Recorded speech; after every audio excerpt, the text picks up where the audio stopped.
Hi అండి. నమస్తే. Welcome back to my channel ఎంఆర్‌జేకే Telugu vlogs. నేను మీ రూపశ్రీ.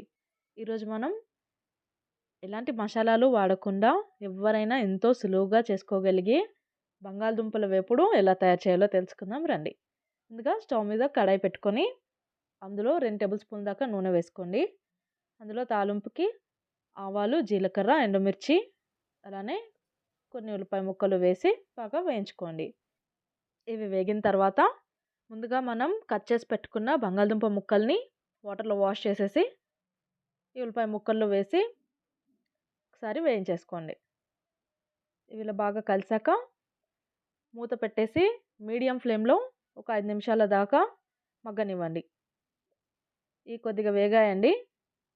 ఇప్పుడు ఇందులో మనం రుచికి తగినంత పసుపు, అలానే ఉప్పు వేసేసి మళ్ళీ ఒకసారి బాగా కలిపేసి మూత పెట్టి మరో 5 నిమిషాల పాటు మగ్గనివ్వాలండి.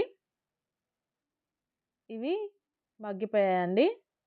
ఇప్పుడు ఇందులో మనం కొద్దిగా కరివేపాకు వేసి ఇంకోసారి కలుపుకొని ఒక 2-3 నిమిషాల పాటు వేగనివ్వాలి.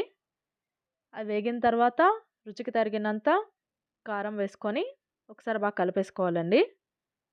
ఇప్పుడు ఒక టేబుల్ స్పూన్ దాకా ధనియాల పొడి వేసేసి లో ఫ్లేమ్‌లో పెట్టేసి ఒక 2-3 నిమిషాల దాకా వేగనివ్వాలి. అంతే అండి.